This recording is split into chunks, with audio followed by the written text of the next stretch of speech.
So as we know, it's you might as well look for gold than run for the presidency in this country.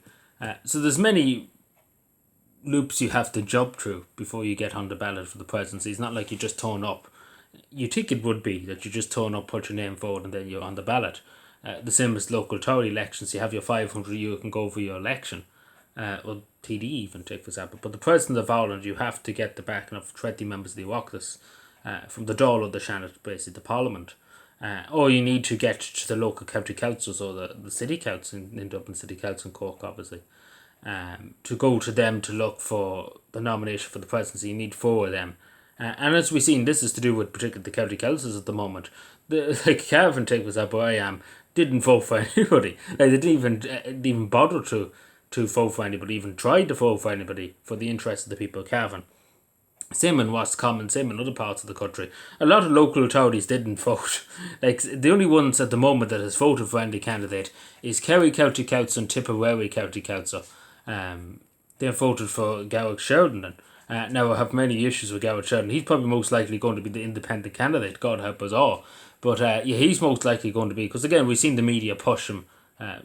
He's pretty much unknown. I never heard of him until he talked about one for the election. He's an American, pretty much pharmaceutical tycoon. So we don't really want them, to be totally honest. And nobody knows him. He doesn't have any political views at all. If you ask him on anything, he just says I'm in the middle. He won't take a side and he won't talk about things. He just wants to kind of sit in the middle and pretend that everything's fine and dandy. But anyway, that's part of the rant. But most likely he needs two more county councils to get on the ballot paper, and probably will get it because there's still Donegal, Leitrim, even though Leitrim doesn't exist, but Sligo and a few other places too that need, and I think Monaghan County Council too will happen to things soon enough too for the presidency, because it has to be done before next week, I think, or something like that. For the nominations for Uachtar on the Hearing. We don't know what's the story with Sinn Féin too, as it was. We have to see what happens with Sinn Féin. But most likely Sinn Féin will put their own candidate, but you know, it's a very bad selection, let's put it that way, because there should be about maybe 9, 10 candidates, maybe even more, 12, 13, 14, for people to have a choice, you know, because again, you're kind of railroaded in to vote for the mainstream political parties. And the whole thing about the presidency is it pretty much favours the political parties, Fianna Fáil, Fine Gael, Sinn Féin, the parties that have a large majority of people, because as the Constitution says, and I don't really know why the Constitution, when it was put in 1937, why it was put in. It should have been changed. It should be changed, to be totally honest. To be totally honest, the presidency should be abolished, in my opinion. But if it was going to be kept, I think there should be a referendum to say, should we keep the presidency or should we not? And if so, we keep the presidency. There should be a case that we have another referendum to suggest that anybody can put their name forward and only citizens can put their name forward. And run for the presidency. Obviously with limits, of course. If somebody's in prison or something like that, they can't run. But yeah, I do think we should look at that too, of course.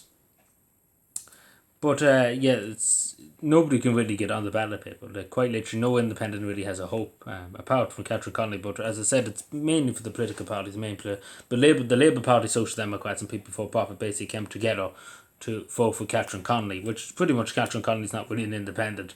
She's pretty much Labour in disguise. Even though she's done some good work, I will give Catherine Connolly credit. She's done some good work as an independent. I'm not going to sit here and say no, she didn't. She did. I'm not going to lie to you. But it does benefit the bigger people than the small man, if that makes any sense, or the small woman.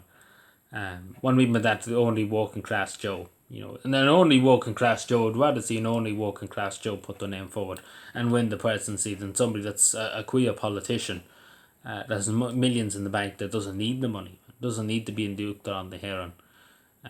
There's many other things we could describe, but I just want to talk about briefly. I see this online.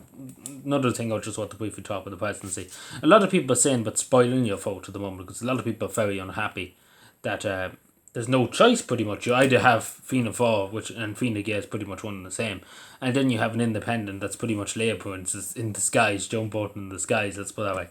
And then you have probably Sinn Féin going to put forward Pearse Doherty or Michelle O'Neill. Assumingly that's who probably that we're going to put.